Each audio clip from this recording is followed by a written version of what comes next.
Hey guys, I'm Levi Ben Avraham with my friend Shlomo Walt. We're going to be talking tonight about how to build up a vibrant Jewish community. So, Pico-Robertson is one Orthodox stronghold in Los Angeles. There's also the Fairfax, La Brea area and Valley Village. But in Southern California, there's something like 600,000 Jews, but only about 30% identify with any particular Jewish house of worship, synagogue, temple, or whatever. Orthodox Jews probably make up less than 10% of all Jews in Southern California. So I'm new to the Jewish thing when compared to Shlomo Walt, who's been doing it for a long time, but I am a convert to Judaism. Most converts to Judaism probably don't want to lead with that, but I'll just lead with that in the sense that the Jewish community is relatively new to me. I've been doing it about 20 years. In 1993, I did my Reform conversion through a Reform rabbi in Beit Din, and then in 2009 I finally finished my Orthodox conversion. I've been living in Pico-Robertson since 1994. This is kind of a modern Orthodox community. There's a traditional Orthodox community in Fairfax, La Brea. There's another strong Orthodox Jewish community in Valley Village. So, Shlomo, tell me a little bit about yourself and your approach to Yiddishkeit and to building Jewish community. Well, thank you for having me on the show. It's good to have you. Yeah. Well, I wasn't brought up observant myself. I'm born to two wonderful Jewish parents. Thank God. And I love all Jews, by the way, and converts included. And I don't judge anyone from whatever alignment you are, or non-alignment you might be. Well, I became observant in 1993. I went to an Orthodox synagogue, a Chabad Russian synagogue, where actually I picked up the Russian language, among other things, and very welcomed in that community. And I went off to yeshiva to study, become a rabbi, and didn't quite make it. But now I basically do outreach on my own, just without a label. And I do identify with Orthodox Jewry. I did study Litvish yeshivas, the Lithuanian right-wing yeshivas. I do consider myself a Lubavitch Chassid, though lately I'm leaning towards the Karlbach, more like a hippie, frum kind of a persuasion. But basically I'm an open-minded Orthodox Jew, and I just try to love people and try to stay away from the labels, which are for T-shirts. Right.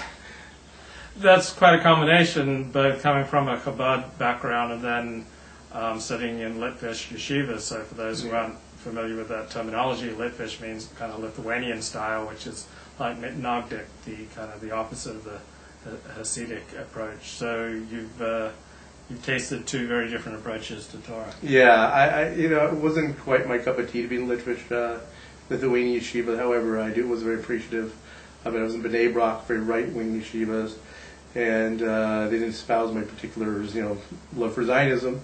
But, we can't all be perfect. How would you describe the difference between the Litvish approach and the Chabad approach? Well, a Hasidic rabbi I had in B'nai Brak, a Talmud teacher. He was a special kind of Chassid, actually called Karliner Stollen Hasidim. They daven through davening, screaming. They call it screaming Hasidim. Yeah.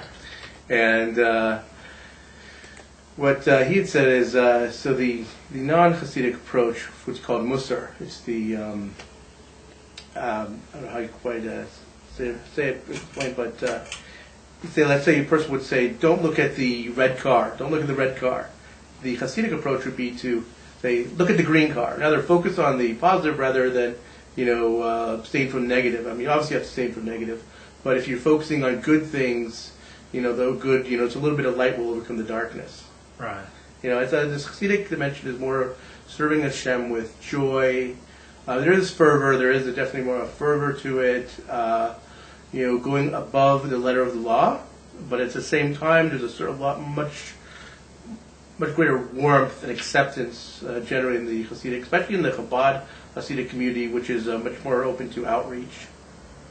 How would you describe the major differences between Chabad and other types of Hasidic Judaism? Okay, so the Hasidim are generally from Poland. So there's some from Ukraine and Romania.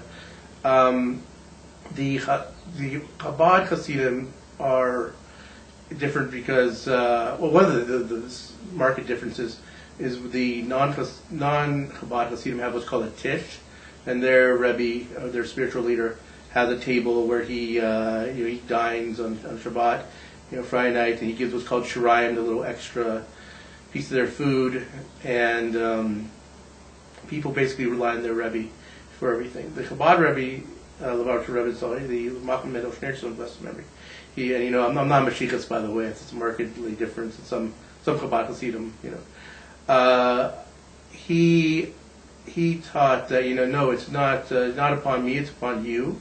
That we all have to do our part, and we've also was taught very strongly for outreach, and very much into putting tefillin on people, doing acts of kindness. For instance, there's these mitzvah campaigns, which people would go usually in Erev Shabbos, Friday afternoons. A lot of yeshiva students, they study or they take a little break, Friday afternoon, whereas Chabad Hasidim go all around, like New York or wherever they may be, and the people give out for women Shabbos candles, to men they put on tefillin, and even the Moshe Rebbe also recommended we should, to non-Jews, give out pamphlets about the 7 laws of Noah, the 7 Noahide laws, which are laws for everyone after the flood of Noah. So it's much more of a open-minded kind of a Orthodox Judaism in a way. Now it's interesting. A lot of practicality. There are a lot of Chabad Hasidim or almost more modern Orthodox in their dress or way than some modern Orthodox people. But there's also some, especially in Crown Heights in Israel, some very fervent Chabad Hasidim who are very, very stark, very strong. But all of them have a connection to the Lubavitcher Rebbe, and it's definitely about serving Hashem with joy. But I'd like to talk today, if you don't mind, about Ahavas Yisrael. Yeah. And And remember, we've got at least much of our audience either won't be Jewish or won't be Jewishly knowledgeable. So when you say terms like Ahavas Yisrael or speaking I'll Hebrew, be happy to translate. Yeah. But I wasn't brought up religious. I totally understand, and thank you for telling me that. So Ahavas Yisrael is about loving your fellow Jew, but in general also into Ahavas Olam, loving all of God's creation, everyone. Everyone's made in the image of God. And actually, it says in the Tanya, the soul is veritably a part of God's. So, anyways, so what it says actually in the Tanya, in the 32nd chapter, which in Hebrew is the letters Lamed, base, which equals heart, Lev, and he talks about a rabbi who lived around in Roman times named Rabbi Akiva, and he said, who says, from the Torah, and quotes from the Torah, "V'ahavta l'recha kamocha zeklal gadol b'Torah," to love your fellow as yourself. That's the whole part of the Torah. And it comes actually, there was a convert who came to a Rabbi Shammai. And the convert said to Rabbi Shammai, or potential convert rather, teach me the whole Torah on standing on one foot. Now Rabbi Shammai shooed him away, for being insolent. Whereas Rabbi Akiva said, okay, start talking on one foot. Said, love your fellows yourself. The rest is commentary. Now go and learn. So the thing is, what it says in Tanya, it further commentates that when you love your fellow as yourself, you see the image of God in them, and you love them, it's as if you're loving God yourself, and you're doing all the mitzvahs, so to speak, all the commandments. But what I want to talk about is the practical thing. So again, I wasn't brought up religious, and I've gone through the system, and I've seen people who want to get married and who have issues getting jobs, and I very much feel for them. So I was one of them myself. I am divorced myself, but I need to get into that. But the point is that I feel the pain of my fellow. And so generally Orthodox Jews, ultra-Orthodox Jews have what's called shidduchim. They're matched up with matchmakers. Yeah. They can choose whom to marry, but basically someone sets them up. Usually it's a family, their mother, father, or a rabbi. Unfortunately, in Los Angeles, I haven't seen a lot of this going on. I understand there are some matchmakers, and God bless them. But I know a lot of my friends are getting older and older and not getting married.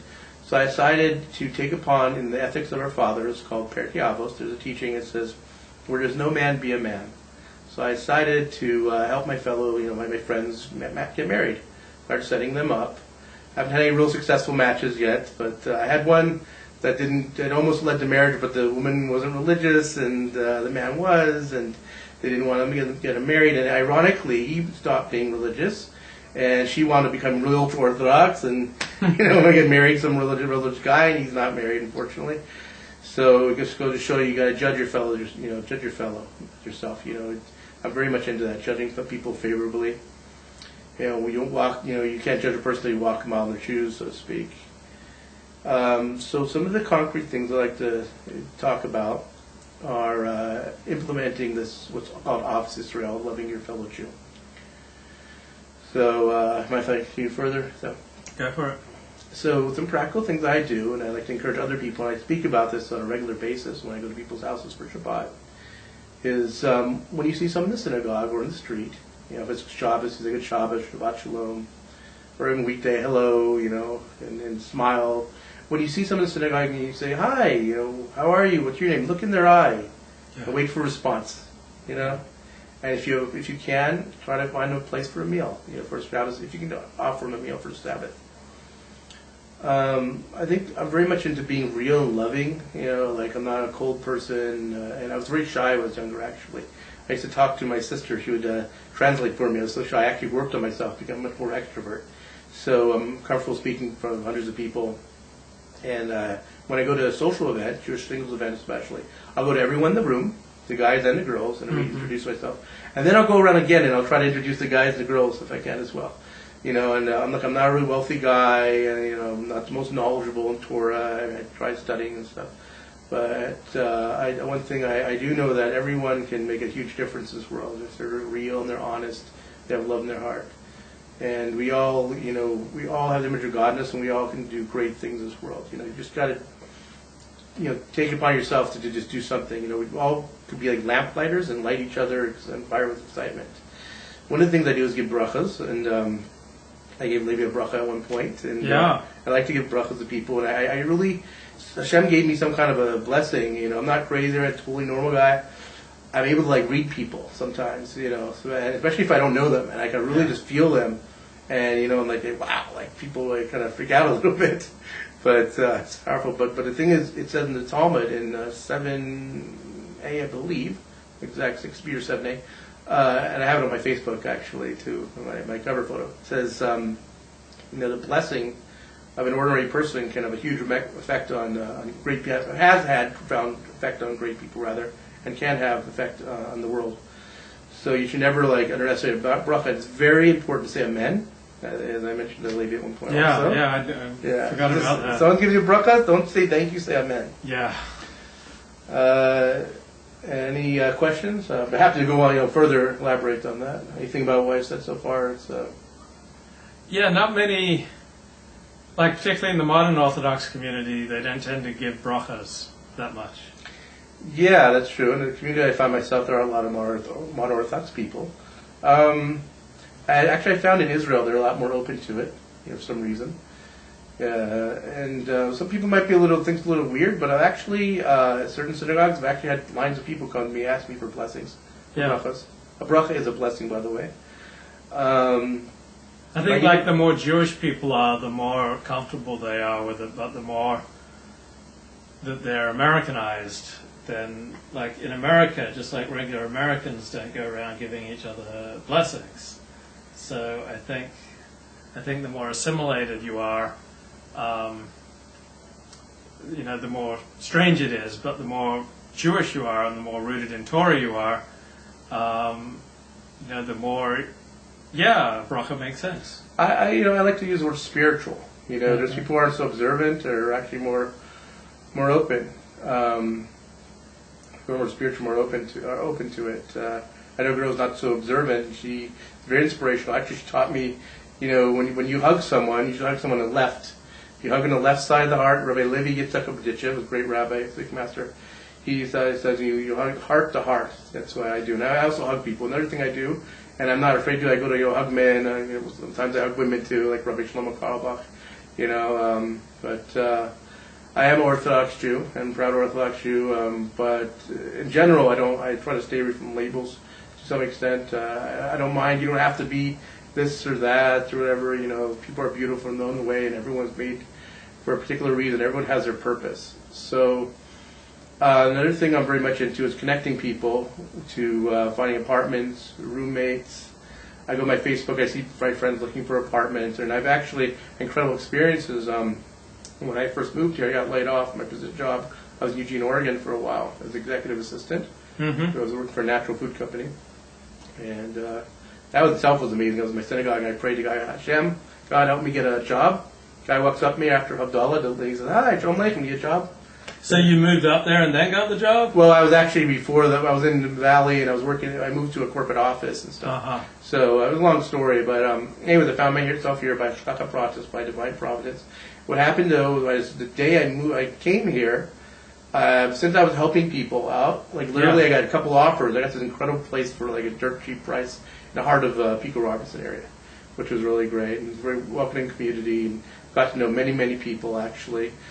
But, it's not about me, it's about Hashem. I'm just here, doing what anyone else could do. I try to know a lot of people, but it's not for my own sake, it's only for the glory of Hashem. In fact, I like to wear a very colorful thing. They wear this rainbow yarmulke, and it's not a gay thing. I love everyone. But it's more of a happy, hippie kind of a thing. Right. If I dress a little more outlandish and bright, people might notice me, one, which will bring glory to Hashem, because and even more so, they're more disarmed. Yeah. Oh, and by the way, I voted today. But they're disarmed and they feel more comfortable. I used to wear like video game T-shirts from the '80s and stuff, and funky things like Pac-Man shirts. Now, most Orthodox Jews, the guys anyway, dress in black and white. So correct. Does that make you a rebel? To some extent, I do see people more and more wearing color though. Actually, lately, I used to wear like a kapata, a Hasidic garb, where it's down your knees and a kartel and the white shirt. But actually, especially on the Sabbath, I dress colorful. I say this, God didn't make the world a black and white world. He made the world, colorful, fruits taste delicious and everything. It's for our benefit, So I wear it for the honor of Shabbos, honor of Sabbath. And I tell people, if most Orthodox Jews are penguins, well then I'm a peacock, so to speak. But no, I don't think that my religiosity has to be based on the color. I don't think it has to, I could wear a T-shirt, jeans, a T-shirt, and be just as observant. The thing is, there's a lot of observant Jews, unfortunately, who may be outwardly religious and may be doing bad things. There's also people who are not outwardly observant, looking, doing really good things. Only God knows. A person could, be keeping, not be keeping the Sabbath and kosher, but be doing a lot of good, holy things. They could be one of the 36 righteous people in the world, as we were taught. I think the thing is I really emphasize to judge people favorably. You may see someone running after it looks like he's about to run into a woman, but he may be saving her from something about to fall on her. So I'm far from perfect myself. God knows, but I do keep halacha, and I like to study Torah and I like to teach it. I would like to be a rabbi one day, God willing. I don't know if I do it as a full-time profession or not. I definitely want to share the joy and the love of Torah. Matter of fact, I'm happy to talk about it too. If you, I can tell you some really concrete things I've learned. If you're interested. Before going on to the Ahavas Yisrael aspect, I love the Jews. Other things people can do. I'm very much into what's called a gemach, gemuz chasadim, acts of kindness. In Israel, you have these phone books thing, and also in New York, they're thick things. Yeah. And I don't know if you know what I'm talking about. They have a whole list of people lending anything from a fax machine to wedding gowns to food, whatever you can do. Someone told me recently in Israel that a guy has a whole stack of chickpeas in case, because there's a thing called a shalom zafar when a boy has his first Sabbath, a baby boy, and there's a custom how these chickpeas which are round, which resemble life, the cycle of life, and so this guy has this whole stockpile, and just in case, I heard that from Rabbi Pesach Krohn, by the way, wonderful rabbi, recently. Wonderful storyteller. Yeah, I was at Link Synagogue. Just a wonderful synagogue. My favorite synagogue, by the way, is the Happy Minyan. It's where Karlbach, very loving, synagogue. So go to happyminion.org, or to learn about Link, which is another wonderful synagogue in Pico-Robertson, go to linkla.org. Great. Another Chabad of Sola is a great synagogue as well. Yeah, ChabadSola.com. Many wonderful synagogues. Maybe one day I'll start my own yeshiva or synagogue myself. But I really am into like getting people together. I like to make a block party, maybe get barbecues, and I like to really get my neighbors and friends together and get together and really do kind deeds. So this Gemach thing that I was talking about, there's no reason in Los Angeles we can't have more of these. There's like a list, maybe a page or two long. I've seen. Unfortunately, it's pretty sad. It should be much larger than this. And where do you even find this list? Good question. I've seen it in some synagogues. Okay. Toras Hashem. Some That's in the valley, right? Correct. Oh, yeah, right. Yeah. So he does a lot of conversions, by the way. So he's the head of Beit Din. There are 6 Batei Din in Los Angeles. Oh, really? I didn't know that. Orthodox conversions. There's the RCC, which is accepted by everybody. There is the Beit Din of Los Angeles. There's Rabbi Block's Beit Din in the Valley. There's a Beit Din of Beverly Hills. There's this Moroccan rabbi in the Valley whose name I'm blanking on, and there's one other that I'm blanking on. But if you research it, there are 6 different Batei Din, and a Beit Din is a Jewish law court through which you can do an Orthodox conversion to Judaism. Literally a house in of Los judgment. Angeles. Yeah. So, getting back, I don't know what the list is. You can probably Google it. Same with Shadchanim with matchmakers. There are a list of matchmakers around the world. So and in Los Angeles, there are some. Yeah, I'm very much into encouraging people, though, setting their friends up, and for people, it'd be nice if the women and men were more open, just to let down their guard and kind of just date people rather than like be superficial, especially Los Angeles, where it's more pretty much into looks and money. Seems that other places, I might be wrong, but maybe Jerusalem, possibly even New York, they're a little bit less so. Even maybe Brooklyn specifically, less so into that, into the material things. So getting back to the mosques. Okay, so what we all can do. So maybe you have books you can lend out. Maybe you have something value that you can, or not be value really. What are some things you could think would be a good idea of a gemach living? Wow. Well, I have to confess, my tendency is to kind of be an observer on life rather than someone who gets in there with community. I have a personality tendency that's kind of afraid or kind of standing back.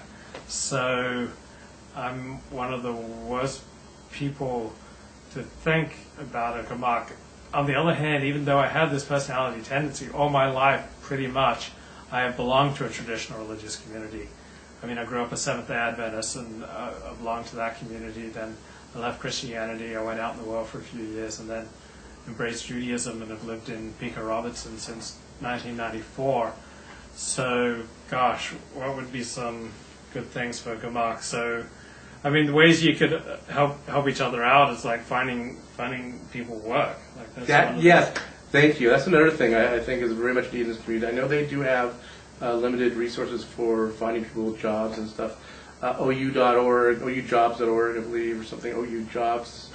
There's JewishJobs.com, but it is really not, too much. There's also the Frum Business Network, JB in LA, some great things like that. But and there's JB in LA, and then there's JBA LA, Jewish Business Associates LA.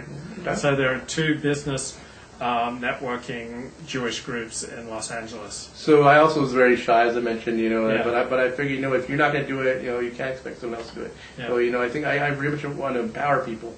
You'd be very surprised at what you can do. Yeah. It's your little thing, maybe you have CDs or something, I don't want to say video games because that's kind of superficial, but, right. Books, food, or there's just something you could, sometimes you can lend out your services, Yeah. I fix computers sometimes, or little different things. I'm not an expert, but you can just do things. You can just help people. That's just one thing. But even if your personality tendency like mine, which is kind of retreating to the sidelines, and there's 1 or 2% of people that I immediately get along with, and I kind of let down my guard. Hope I'm one of them. Yeah, I can just be totally free. But with most people, I'm kind of guarded. But even with most people, I can let down my guard for a few minutes anyway. I can listen to someone and engage with someone. So I may go to synagogue and I may be, has some standoffish tendencies, but I can let down my guard for a while. Even if it's only 5 minutes, I can go up to the stranger who's kind of on his own, and I can say hi, and I can talk to someone for a few minutes, even if I'm feeling pretty shy myself. It's funny. You'd be surprised, if you just work at it, you could be, you actually be a lot more comfortable doing it. I noticed we have some people talk in the chat to respond to anything, or there's nothing yet that needs to be responded to. But this is Levi Ben Abraham. That's me with Shlomo Walt doing our first show together. And after the first show, you're just kind of feeling each other out and just kind of getting into the groove. So we're talking about how to create and build up a vibrant Jewish community. Yes, I think I'm very much in the grassroots, into everyone doing things themselves to help each other out, and so other concrete things people can do in the community. It gives a job, so maybe you may not have something yourself, but maybe your friend has something. Everyone's always going to hear something. Someone's, hey, I'm hiring for this, or hey, my friend's looking for a roommate, or Facebook is a wonderful tool for this. That's what I use. So I mean, there's groups you can make, or you just see your friends. You're going to see people all the time saying, I'm looking for a roommate, or can you help me with this, or I need that. And this is actually a wonderful. I'm going to tell you a couple free things in the community that help people through organizations. One is a very new one called Chaverim. Have you heard of this? Yeah. Yeah, they have actually helped people with their car troubles. Yeah. And there's Hatzalah, which is a medical EMT service, emergency medical technician service. Let's see, they have Shmira now, which is a safety patrol. Yeah, we're just starting, but it's a wonderful organization. Definitely could use some volunteers. They do a great job. They walk people on Shabbos and have patrols in the neighborhood. And there's some really wonderful people in the community. I want to say, not to mention any names, but LA is known to be a very superficial and cold place, and that's true to some point. But there's some really wonderful people here too. A lot of open-minded people. There's closed-minded people everywhere too, but there's some really great people. What's the Kindness Project? Who are the people? Global Kindness? Yeah, Global They're Kindness. Wonderful. The Global Kindness Initiative. And Yael Cohen, wow. wonderful people. Known them for years. I've been coming to Pico-Robertson since about '94 as well. Actually, I used to live in the Valley. I'm born and raised in San Fernando Valley, and I did live in Valley Village. From Granada Hills, lived in Valley Village. Pico-Robertson, moved to different places. But they actually help people with food and clothing, all different things. People drop off food and clothing. Though they have a couple hours every day, though they take to themselves to be with their family. Though they're really wonderful people. And there's some wonderful. There's Rabbi Perry. I can't mention so many wonderful people in this community. You do a lot of kindness, and people don't always even know about it. It's just thing. What's that group, the Tomkei Shabbos, where they give people food for Shabbat and Jewish holidays? So on Thursday evenings, I believe, a lot of young people volunteer their free time. And where's it? It's at the Chabad. They meet at the Correct, Chabad on yes. Pico near Doheny. Yeah, around that area there. On the north side of the street. Yeah, you'll see people walking in and out about 6 p.m. The street escapes me, but yeah, you can look up Tomche Shabbos, Tomche, separate word Shabbos, and in Los Angeles, they actually help people. With food. They very nicely and discreetly leave kosher food in their doorstep for the Sabbath, and a lot of it's can be left over. They use it during the week. They maybe provide other services. They have what's called Jewish Free Loans. Jewish Free Loan Society. Yeah, Jewish Free Loans. There's several of them. Unfortunately, they many of them are tapped out. Well, not that, but I don't know. Not tapped out. One of the things though that people are a little concerned about is that they ask for maybe one or two co-signers. Not everyone has that. So. Yeah. I would really. But if you don't have a co-signer, you need to look at yourself and hey, maybe I'm not connected enough to other people. Because what's a real friend? A real friend, maybe someone who's willing to co-sign on a loan for you. Go ahead. I've been really blessed, thank God. I needed help, thank God. People just sometimes I don't even ask for it; it just comes. Wow. And people are so wonderful. I needed a place. So I told you I help people help out people out so much that when I came here, I got this great place. It was actually from Facebook. Someone saw a Facebook post or something, because there's this entrance. It was really amazing. They connected me, I want you to be okay. So what I want everyone to come off of here is like when you see people looking for roommates for a job, for a match, for a good doctor. Health problems. There are all sorts of ways that you can help people with health problems. Doesn't even have to be a doctor necessarily. It could be a healer. It could be a nutritionist. Almost all of us have our own health problems, and we have some knowledge about where we found relief and benefit, and we can share that with others. You know what a really great thing is actually like to do? I like to lend my ear. I'm going to be a good listener, and I really like to just talk to people and just be there for them, be a good friend. I have lots of people. Dating hasn't been so challenging because not everyone is so open to a guy who's happy-go-lucky and stuff like that. Yeah. But you know what? I have a lot of girls who are friends, so to speak. But rather than being bitter about it or something, I try to set my friends up. It's good. Because what better person to set up than a friend, So I'm really much into. I think people should try to set their friends up.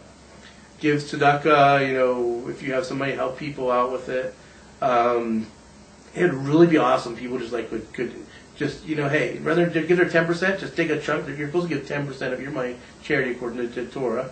So if people just take that money and give it to people who really need it, just a lot of people give it to these organizations or whatever and some nonprofits. It's just it's great. But what if they just take that to a homeless person? Imagine if you give I've actually found a woman, gave her $60 once in school, and she was, oh my God, you saved me. She was so happy to see that, her look in her face, And not everyone's legitimate and stuff, but everyone knows someone who'd really use extra, and they would be so happy, especially if you gave them anonymous. I did that once, $100-something. I gave this one lady. I just put an envelope of cash, and she was just so happy. I heard about it. I never told her it was me. But that's the best way of getting. You could do that. Actually, the really best way of doing charity is to mention give a person a job or teach them a skill. And what a guy, what do they say? A guy, teach him, cook, catch him fish or keep him fish will eat for a day, but teach him how to fish will eat for a lifetime. I remember, I started moving towards Judaism around 1990, 91. And I encountered such kindness among Jews that I met. I remember I had this moral dilemma, and I just called a synagogue. I wasn't a member of the synagogue. I called this conservative synagogue in Sacramento and got to speak to the Rabbi Moses. He gave me a few minutes of his time just before Yom Kippur, 3 hours before Yom Kippur or something, and he gave me of his time. The woman who was the education director at a Reform temple in Sacramento used to give me half an hour of her time every week to answer my questions. She then she gave me a gift subscription to the Jewish Week out of New York. She eventually bought me a talit. I had Jews who would drive. I was living in an isolated area about 45 minutes north of Sacramento. I had Jews who'd drive up and visit me. This was back when long distance cost a significant amount, and there was this Jewish guy, Chaim, who would spend $100, $200 a month just calling me. He lived 25 miles away, but it was long distance, and he would call me. I remember moving to Orlando, Florida, and I started going to this conservative synagogue there, and I just ran into someone, and he said, what do you need? What's the biggest thing that you need? And I said, I've got this health problem with chronic fatigue syndrome. I need a good doctor. And the guy set me up with a good doctor. Wow. So, he actually paid for all your expenses? No, just gave me a name. But if you can, everyone do the little things that you can do. Feels good too, by the way. Yeah, you shouldn't do it for that reason, but it feels great when you do stuff like that. Right. It shouldn't be an ego trip or anything like that, but it's okay to feel good about it. Absolutely. It's all right, and sometimes you feel good and you want to do more. You can be a good lamplighter. And I give a blessing. I give a blessing to everyone. So I bless everyone here. It should be like Havdalah candle. It should be completely connected. I give it to newlyweds generally, and it's twisted together. This candle we do at the end of the Sabbath, and bless you should illuminate everyone around you, and light everyone a light, just like a candle, and that person also be excited, and also light someone else, and get them else excited, so forth. You can have a tremendous effect on your community if you're really happy and lucky and just happy-go-lucky, you know, the thing is, they tell a waitress, if she's not feeling happy, you know, she can't serve her customers, you know, with a scowl on her face. So just put a fake smile on your face. The fake till you make it. Eventually, you will actually feel happy. You know, not everyone, you know, understands that. They'll think, it's fake, but trust me, you know, if you just try it more, you know, you'll be a lot happier. You know, I want to recognize, you know, in the world that there's hashgacha pratis, divine providence, and nothing happens coincidentally. I believe God's hand in everything, at every moment, every second. I'm sure there's someone here right now that was really sad or whatever. Maybe I hope I can give them encouragement. I'll tell a story, actually, of the tremendous things that can happen. Like 2 quick stories, hopefully. I do tend to make a short story long. So one story was a gentleman who was going from town to town with his family. I don't know if his family was military or whatever. It's a true story. He was he wanted to commit suicide. So he was in high school, and he decided to empty out his locker and kill himself. And I don't know why he wanted to empty his locker out, whatever. But was hiding in there, whatever. But anyways, he's walking home from school, drops his books. Another kid helps him up with his books and befriends him. Walks it home, forgets about the whole idea, then didn't do it. Didn't kill himself. 3 or 4 years later, he's a valedictorian, the head of his whole high school. And his kid said, you know, not only did this guy save me, and I didn't kill myself, I know it had affected hundreds of these people. You know, in fact, affected other people in turn. And so you never know, you know, what effect you can have just by saying hi to someone, being there for someone, you know, serving them a meal, you know. I like to see people meal. I like to have people over and serve them dinner when I can, you know. People say I'm a good cook, but, you know, good kosher food, you know, go a long way for someone, you know. It's amazing, you know, how much a meal can make someone feel happy, and you can use that energy to do more good, too. It's a great form of tzedakah as well, of charity. Another story, my personal story, is by a matchmaker once in Valley Village, you know, North Hollywood, before I'd lived there, and I didn't know the area. And I went to a certain synagogue with a storefront, and I went to do the ritual hand washing after you use the restrooms. There's a certain thing, and you know, he said the blessing too long or whatever. I don't know. It didn't seem to be that long. All of a sudden, I found myself all alone in the synagogue. Incredible thing happened. I'm not kidding. I mean, I can tell you all kinds of stories day and night, but this is the one story.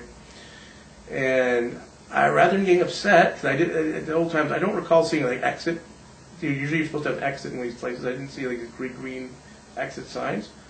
I just basically was locked into a synagogue, like a storefront, you know.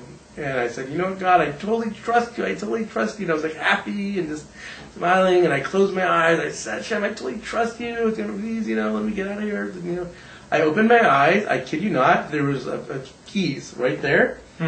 Okay, so I closed the door, put the keys back in, whatever I did, however the thing was.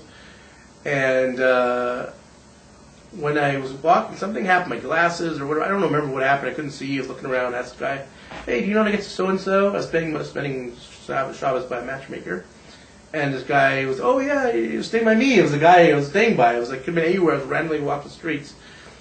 So I got home, talked to the guy, told him what happened. He's like, "Oh my God! After 20 years, I've been to synagogue. I've never left my keys. The only time I left my keys there." Wow. So this is a true story. It's my own story. You know, I see open miracles all the time. The amount you put into it, the amount you put into spirituality, and you really believe God, you're going to see things. You know, you're going to see bad things too sometimes. You know, we don't know. I was just reading in the Talmud about Moses and how he asked God about why does good things happen to bad people, bad things happen to good people. Da da da da. We don't necessarily know that, but it's, you know, there's many different incarnations. We're taught in the Torah, and there's different lifetimes, and there's different, you know, a person may not be rewarded in this lifetime, may be rewarded in the next lifetime, or be punished from something from another incarnation, whatever. But you know, it's not to be the best answer for everyone, but you just have to do good no matter what. And that's the thing. And I wanted to give over a little Torah, really quick, something I learned, and then if you're open, if you want to talk, questions. So I've been going to a class Wednesday nights, studying with some at Beth Jacob, and studying. Laws. I want to do something very practical. So I'm studying the laws of eating a meal, washing your hands before a meal. It's one of the rabbinical commandments to wash your hands. And so it's a very simple, very, very simple thing. Something I learned recently. It's not profound at all. But he said that when when you go eat the bread, before you eat the bread, you should dry your hands thoroughly. You shouldn't get the bread wet, actually, because it makes the bread disgusting.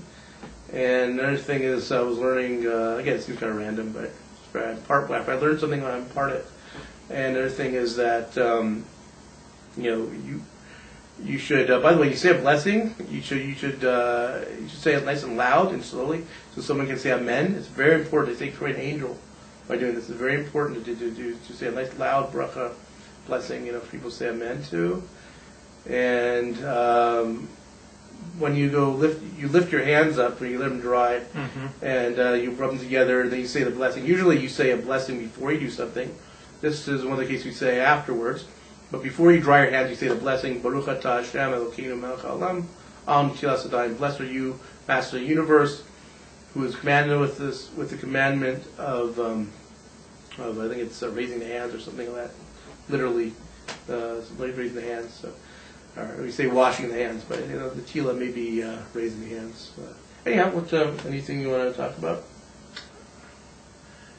Well, my main experience with Jewish community is in Pico-Robertson, because this is where I've lived since 1994. And so I don't have a lot of experience with other communities. I know a little bit about Sacramento. I know a little bit about Orlando, Florida. I spent a Shabbat in Portland, Oregon twice. But I think one of the beautiful things about Pico-Robertson Orthodox community here is that they give you space. Yeah. People don't get up in your face very much here and go, hey, you really shouldn't be doing, you shouldn't be doing X, or you need to do Y. They don't give you a lot of unnecessary aggravation. I also consider myself an expert in this. As a matter of fact, I have been around, and I've lived in the Valley. And in Los Angeles, I've lived in New York a little bit, went to Yeshiva in Israel. I've lived in Oregon. I've actually tell you I actually wrote a whole treatise on my Facebook page. Look up Shlomo Walt, SHLOMO WALT. I may or may not friend you, depending if I know you're not. One of the things, though, I have is little notes I write. And one of the notes written was about the Orthodox communities in Los Angeles. I wrote a real detailed note about it. I don't know if I should read it, or should I just go tell you about it, or... I'll try to find it for you. Why don't you start talking about it? Okay. Oh, I have it on my iPhone. I can read it if you want. Okay. Basically, so there's 3 communities in Los Angeles, 3 main Orthodox communities. There actually are several others. There's the Valley Village community in the San Fernando Valley, which is north of Los Angeles. Yeah. Then there's the area La Brea, also known as Hancock Park area of Los Angeles, and then there's the Pico-Robertson area. The smaller communities are Northridge and Agoura Hills. You have Encino, Sherman Oaks. If you bear with me a moment, I'm getting to this little note. I may pretty much can tell you by heart, but I'd rather read you. I'm a bit of a writer, actually. I love to write. And I'm going to read this and just finding it right this moment. So folks, I'm Levi. I'm here with Shlomo Walt, and we're coming at you from Los Angeles, and we're talking about ways to build up Jewish community. So I found this, I'm going to tell you about the Los Angeles communities. And this is what I wrote on February 28th, 2011. Things are a little different maybe now, mostly the same. It's an unedited snapshot of LA's Jewish community. Brief unedited snapshot of LA's Jewish community, which I detailed to a friend via Facebook message. I apologize in advance for anything I missed, any communities I missed, and I recognize that some of the large secular communities, such as Woodland Hills, were left out. So Pico-Robertson is the largest Orthodox Jewish community on the West Coast. We have several very large Orthodox communities in LA. As I mentioned, these are the main ones. In short, Pico-Robertson, mostly a mix of modern Orthodox, Ashkenazi, and traditional modern Orthodox Persian Jews. There's quite a large, sizable Baal Teshuvah, or Jews who were almost, let's say, born again, or were in broad religious coming to Orthodox. Actually, a lot of people are moving. I noticed moving back from back east here as well. It used to be, someone told me that people, back when you were here in the early 90s, and even later. Yeah, if you want to take Judaism seriously when you're young, you move back east. No. I'm referring to singles. People would have to travel. That may be true, but people actually would travel to New York or Chicago or Denver if she did go. Denver, Chicago? Yeah. Maybe I don't know. Denver. I never heard of it. Maybe Baltimore. Well, people generally go to New York. That was the place to go. Yeah. Upper West Side for the modern Orthodox, or Brooklyn for more ultra Orthodox. Yeah. So people now, though, are moving from New York, and people are staying here. There's a lot more dating opportunities. For the 30-plus crowd, it's not as much so, but I do see that growing. So the weather is wonderful, by the way, to people in New York. Otherwise, it does not almost never gets humid here this summer, like back east. Doesn't almost, well, really doesn't really snow actually at all. It never gets cold and it never gets really hot. It's pretty wonderful actually. I mean, people get worried about earthquakes. They happen once in a in a blue moon. I actually lived in Northridge earthquake. From Granada Hills in North San Fernando Valley. Shout out near Northridge. But it's it's not that big of a deal, and compared to hurricanes and stuff back east. All right, so going on. So there's a Pico-Robertson I mentioned. And it's also a huge growing population in Pico-Robertson is the Chabad Lubavitch. They've really exploded in the last 5 years. As I mentioned, also more open-minded. We're more open-minded. I consider myself Lubavitch, even though I'm kind of like Karlbach lately and stuff, but hippie Chabad, so to speak. But so there's so I put also I gave reading for my notes about the Orthodox communities in Los Angeles. Growing Chabad Lubavitch, young couples moving to here, as well as the Valley Village. A lot of young couples moved there initially because it's cheaper. So you can see this as evidenced by the many Chabad shuls and the girls' high school they have. It's Besonia Gutta, if I'm not mistaken. They also have the Cheder, that's a Chabad school for boys. That's moved to Pico-Robertson from the other side of Beverly. We'll get to in a moment. So. There's also a smaller but young growing yeshivish or Lithuanian type ultra Orthodox Haredi community in Pico-Robertson. Where do they mainly daven? There's I know the synagogue on Beverly. Yeah, it's on Beverly Das Torah. Das Torah, Das Israel. Das Torah, I think. Das Torah, Das Israel. Maybe Das might be. Anshe Emes is another one. Yeah. And tell them where it is. It's anshe.org. It's on Robertson and Cascio. Yeah. And Link on Robertson and Saturn. Yeah, that's kind of yeshivish. Yeshivish, modern yeshivish. Yeah, modern yeshivish. Yeah, that's a really warm, welcoming shul compared to others. Do they have like Torah 24/7 there almost? Almost, not quite, but you could basically come in there if you know the code and learn. There's rabbis all day, like learning with people. Adas Torah, we were talking about that. It's adastorah.org. It's at 1135 South Beverly Drive. Yeah, and that's kind of a traditional Orthodox community. Yeah, I don't know how welcoming that is or not, but anyways, but Link is really warm and welcoming. There's something for everyone here. Yeah, it really is. There's modern Orthodox. It used to be known. Pico-Robertson used to be known as more of a modern Orthodox place. Now it's really a big mix of everyone. And eventually the Haredim are going to take over. Because they take it more seriously, they have more kids. Well, Chabad is Haredi too, really, if you look at it. Yeah, Chabad is Haredi. But I think I've noticed in Los Angeles there's a lot more open-minded Haredi people as well. Particularly in this neighborhood. Yeah. Okay, so moving along. So about LA, there's... this is the largest concentration of single observant Jews in Los Angeles in their 20s and 30s plus. And also the best kosher restaurants here, and they're the widest variety. Pico-Robertson. Correct, Pico and Robertson. There are like 30 kosher restaurants within a mile of Robertson. Yeah, I've actually been to almost every kosher restaurant in Los Angeles, write reviews as well. So I can tell you all the best places. My favorite one, by the way, is Got Kosher, amazing. Especially they have the Kansas pulled beef. Where is that located? Pico, right next to B'nai David, Judea. It's okay. Amazing. Jeff's is pretty good. You should have a blog. I do have a blog, actually. GoShlomo.blogspot.com. GoShlomo.blogspot.com. I used to have GoShlomo.com, but I re-registered the domain. I'm just kind of getting into it, but my main blogging is done on Facebook to the annoyance of my friends. Microblogging, so to speak, by my notes. But are your Facebook posts open to the general public? No, they're not. No, only my friends. I do have a blog that's open to the general public. GoShlomo, GoShlomo.blogsspot.com. I look forward to followers. I don't even know if I have any 1 or 2 followers on there. So anyways, going back to the rest of the areas in Los Angeles, there's the Beverly Brea, all used to be called the Fairfax area. Hancock, it's also called Hancock Park because it's kind of two different areas. There's La Brea and then there's Highland Avenue, which it's east of there. And also there's a huge amount of Orthodox Jews living there, but they're also mostly older, wealthy, established, as well as not so wealthy, ultra-Orthodox, yeshivish, and Hasidic Jews with very large families. Generally speaking, it's more traditional than Pico-Robertson. Correct. So what does that mean? It means that like you'll have more Torah classes where they're separate sex, men and women sit separately, or the classes just for men or just for women. So there's less mixing of the sexes in traditional Orthodoxy.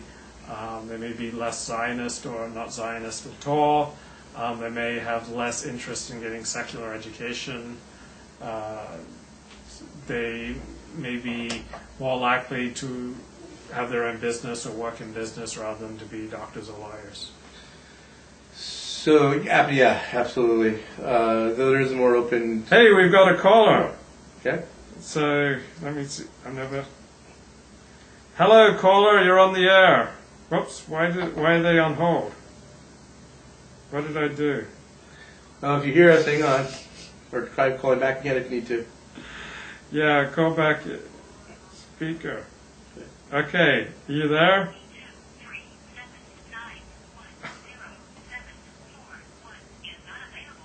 Hey, we're calling you back. Oh, okay. Answer. Okay, hello, you're on the air.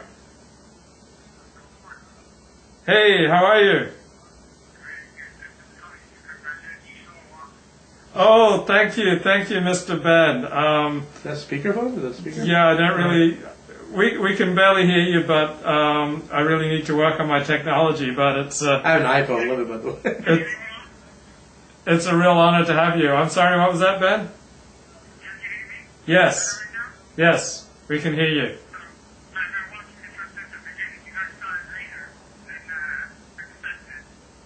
Yeah, we started a little late, but we're rocking now.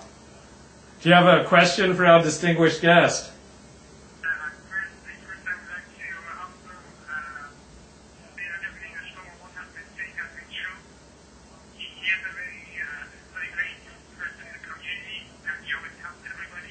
Yes. I know you.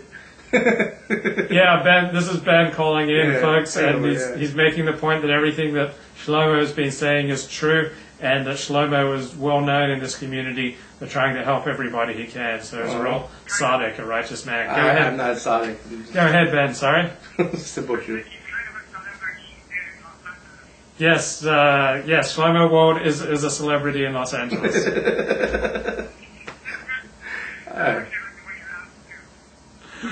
And he's got a great laugh, yeah, and he's great for a bracha. And a big hug, too, yes.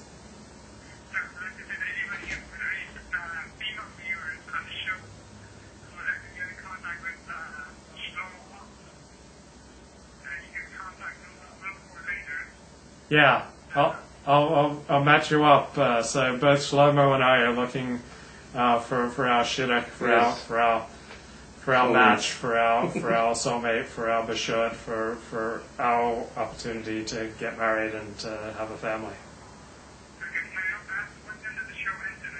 It ends whenever we feel like ending. We're going to go as long as we've got something to say.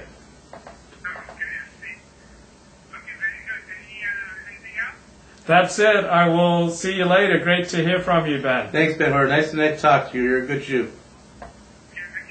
Ben, God bless. Okay, good night. Lila Tov. So, good guy.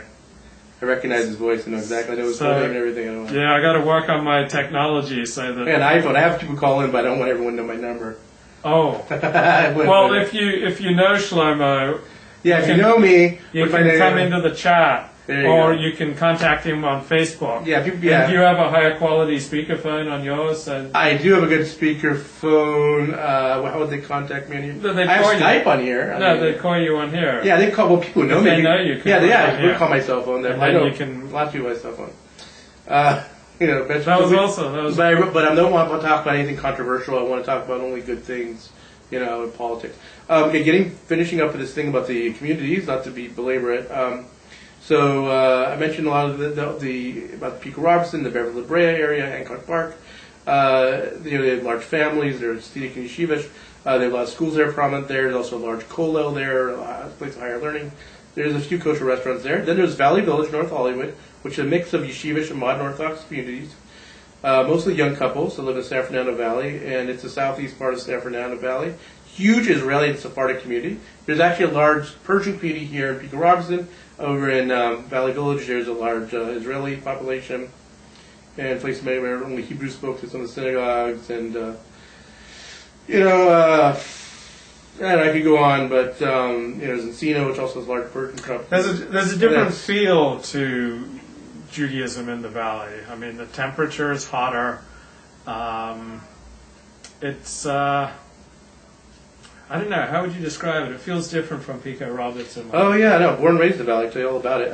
How's it? 10 to 15 degrees warmer. Yeah. You don't, living in the valley, you hear that all the time, but it's only until you come here. I imagine it'd be the opposite too. You go there, it's I actually put my phone on ringer then or just in case, because I have the ringer off. Is your phone on? No, don't worry. That's just the headphones. Okay, so.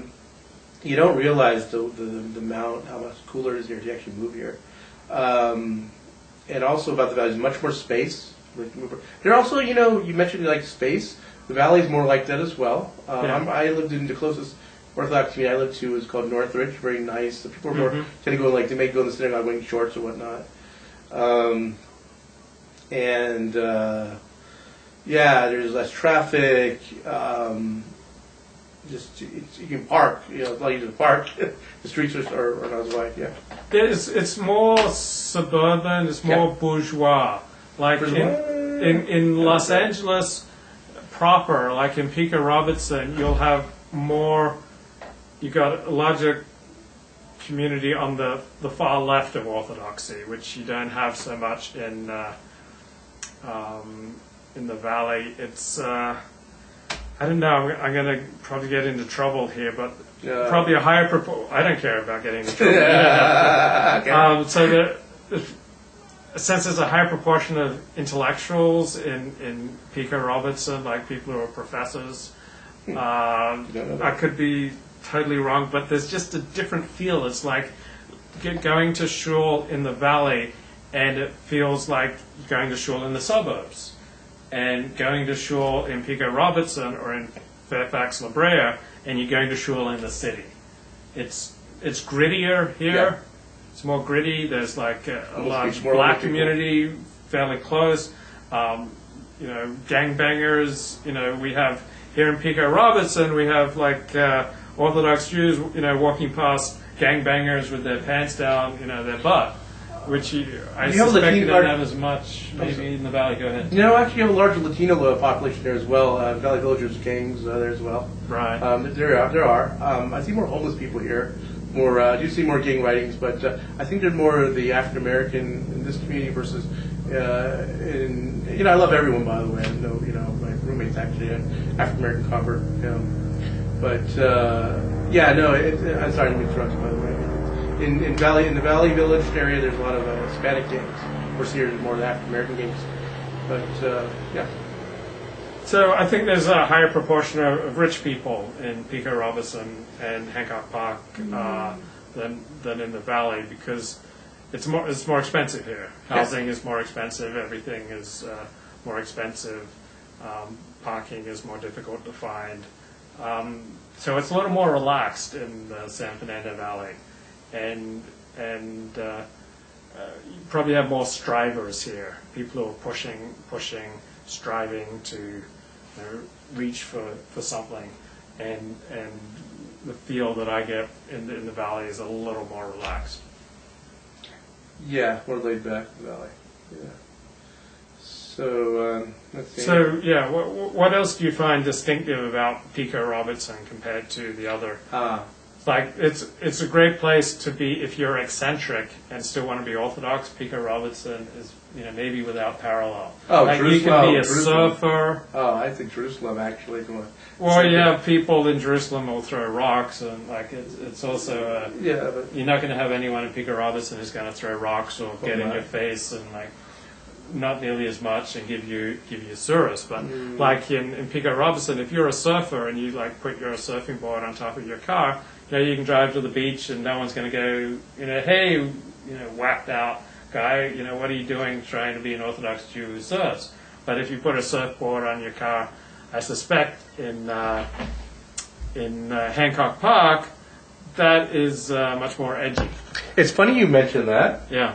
There's two, actually, I know a Hasidic surfer here, Nachum Shifrin, who's right in the U.S. Yeah, Senate. the Surfing Rabbi. He's written two great books, one called The Surfing Rabbi and one about his experience as a public school teacher. And I do know, actually, in Hancock Park, a Hasidic surfer as well, by the way. Oh, really? He has 18 kids, Wow. Yeah, great guy. Not going to mention names here. Well known in the community, and a lot of topics I'd like to speak about, but and I speak with my friends, but I think I'll censor myself here. So it's not easy to be single and an Orthodox Jew because Orthodox Judaism is so much centered around the family. Yeah, Pico-Robertson is definitely the place to be. It's a huge difference. Death Valley.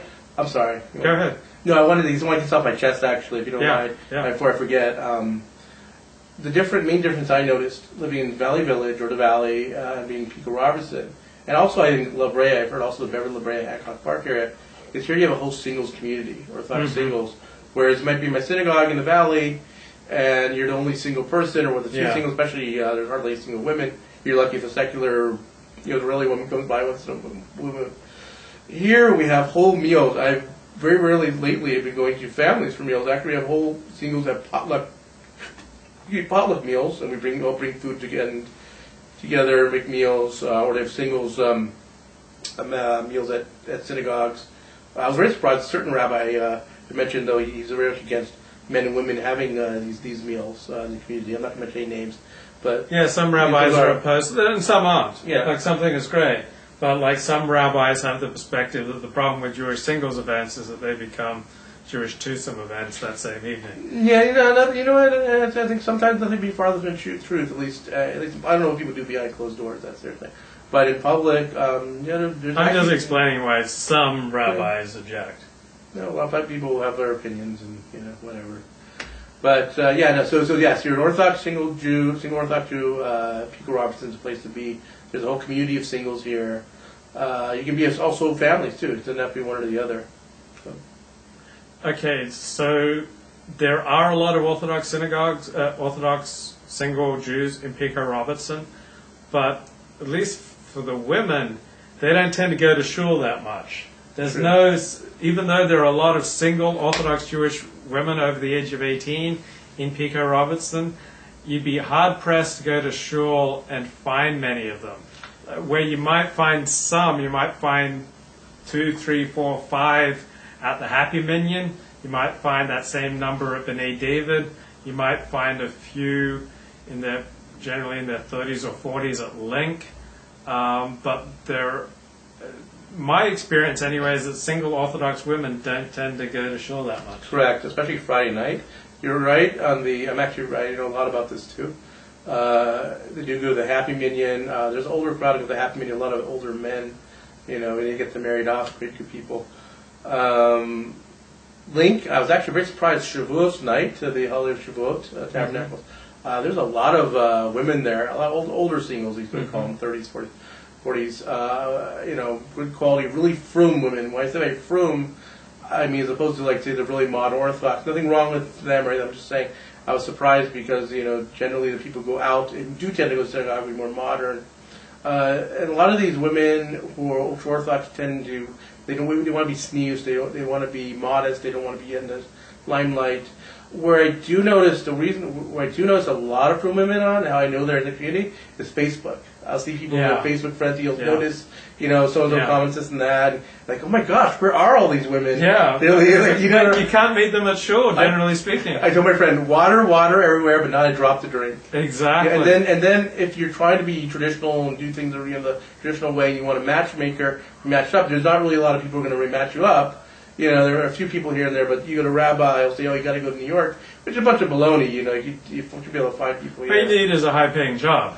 Yeah, right, yeah. That could be too. Like, no one's going to match me up, when I'm just barely paying the bills. So I'm not going to speak for you, but I've been barely paying the bills all my life, pretty much. I've never made more than $50,000 in a year, and it's very hard to get married if you don't have money. It's funny. I was just looking at statistics. Actually, I think it was only 1/3 of people make over $50,000 in the United States, if I'm not mistaken.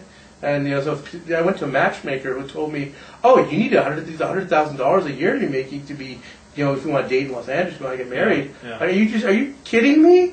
So the standard answer is, oh, well, how are you going to afford tuition? Well, not everyone has to pay full tuition. You could go to Israel, if, there's a tuition is free in Orthodox synagogue. Orthodox communities.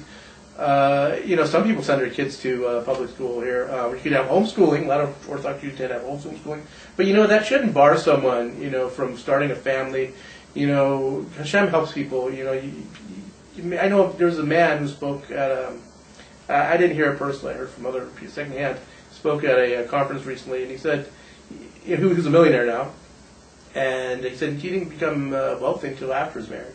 Yeah. People tell you, you got to have money first and stuff. But actually, if I'm not mistaken, it's where it says, a man's wealth comes from his wife. Your keli, your vessel for not life, it comes from your wife. Yeah. So so all those people out there, talking about money and how it's so important. A person can have money and they can lose it while they're married or before or after. You never know. It should not all be based on money. Yes, a person has to have some kind of a livelihood to take care of themselves. And it wouldn't help, or the woman. Can, while she's not, doesn't have a kid, she could help a little bit, if possible. Or if she doesn't, she wants to, some of the women actually support their husbands in learning Torah all day, if you're really ultra-Orthodox. I'd be interested to see some modern Orthodox people who would do that. If women would stay home and have work jobs from home, or go and... I don't want to be controversial. I'm just thinking it's a funny idea. Well, I was going to say that modern Orthodoxy is particularly financially demanding. So if a matchmaker says to you, you need to make at least $100,000 a year if you want to get matched up, there's great truth to that if you want to be modern Orthodox. That was going to see a matchmaker, by the way, just to let you know. Okay. But there is great truth. Well, if you want to live on the other side of town, might be something to that too. But if you want to be member of Young Israel Century City or Beth Jacob or B'nai David Judea, you probably don't want to be the poorest person so modern Orthodoxy is more expensive, like the day school tuition, etc. But you can join a Chabad synagogue where there's no membership. Right. Whereas the great thing about it, there are no membership dues. Yeah, you can definitely give your day school is less expensive than at a modern Orthodox day school. So there are a lot of people who would love to be modern Orthodox, but they simply can't afford the lifestyle. But you can join a Chabad, and it doesn't cost you anything, like just whatever you can donate. Yeah, it's interesting. I know Beth Jacob actually had a young professionals menu. They actually offered a really, really low membership fee, as far as I recall, for young people. To join, but you don't have to feel pressure to join a synagogue. Definitely can give your money to a synagogue. Ones you really believe in, or there's people in the community who definitely need money. You can make your own synagogue. You make your own. There's nothing stopping people from having a minyan in their own home. My friend wanted me to start something like that as well at one point. Like, another happy minyan, but I don't want to, split things up right now. The thing is, we don't have to be a label. We don't have to be modern Orthodox or ultra-Orthodox. Just be a Jew. Just be a loving, happy-go-lucky Jew who helps people and then believes in Hashem, believes in God and in the Torah, and live by the Torah. Not just, there's two different kind of mitzvahs. Mitzvahs bein dam lamakle, mitzvah between man and God, which literally means between the plates. Mitzvahs bein dam lachaveru, mitzvah between man and his fellow. So the thing is, you can practice acts of kindness. You can do a lot of these good things to help people and lend money and things. You should also keep Shabbos and kosher and all that too if you're a Jew. But I'm saying no one knows what mitzvah is more important to God. So I wouldn't concentrate on worry about the labels. I think, especially dating wise, I think people should maybe focus on who's a more suitable match. A person who's a giving person, someone they have chemistry with, and who can really share the same values with them. But people get so hung up on these labels, in Frumster was a Right. meeting, so I picked just Shomer Mitzvot. I decided at first I had Lubavitch, and Right, more modern Lubavitch actually. Right. I'm actually modern Lubavitch. A lot of people like that too lately. Yeah. Kind of between thinking Chabad but modern, almost like modern Orthodox. We tend to trim our beard, do wear regular clothes on the weekend rather than black and white. Some people would wear black and white on Shabbat. Wear kapatas when we're married. I used to wear that, and I'll wear it again eventually when I get married again. So there's also I had at one point my label was Karlebach, more like hippie from Orthodox, which was the fall of Rabbi Shlomo Karlebach. It's all blessed memory. And I was just thinking, should I do this, that? So I decided to put Shomer Mitzvot, because I'm not this, not that. I'm a Jew. Yeah. I'm a Torah observant Jew, and things I got to work on like everyone else. And I really encourage people to be less full of labels and more full of love. And with that, maybe we want to end, unless you have anything else to say. Okay, great. So thanks a lot, guys, for Thanks. watching. And this is Shlomo Wald. I'm Levi Ben Abraham. And remember, hug people. When you see a hug on the left, can I give you a hug? Yeah, sure. So you hug on the left. It's heart to heart. But Levi Yitzchak of Dishev teaches this. And when you see someone, give them a blessing if you can. And you should tell them they should say Amen. When you see someone in synagogue, say Good Shabbos, Shabbat Shalom. How are you? Look in their eyes. Wait for them to answer you. And you know what? Men can sometimes say hello or Good Shabbos to women too if you're on the street. Some people don't do that, but you'd be surprised what a tremendous effect you can have. I had a woman once was so happy, she was practically crying. I said hi to her, Good Shabbos, whatever. She's, and you never know. So invite people for Shabbos meals. Start a gemach. Lending Lord Library. When you see people on Facebook look for roommates, help them find roommates. Help them find matches. Everyone should accept their friends. Don't be afraid of, if it may or may not work out. Just do it. Just do it. The main thing, Iker, is a mindset. The main thing is to do. So I bless everyone here that we should be more of a loving community full of neighbors, and we should have more, potluck meals and, more caring for each other and be real. We should be honest and real. No one's perfect. Stop judging people and just be more loving and stuff. Not everyone, not everyone's as happy-go-lucky and bubbly as me. That's fine, but everyone can, in their own way, do something. Maybe you can teach Torah. Maybe you're more of an inward person and, you're more to yourself, but you can teach something or you could do something behind the lines. But I really advocate for people to try to go outside themselves and be more vibrant and open. But everyone has their own puzzle piece in this thing, and no one.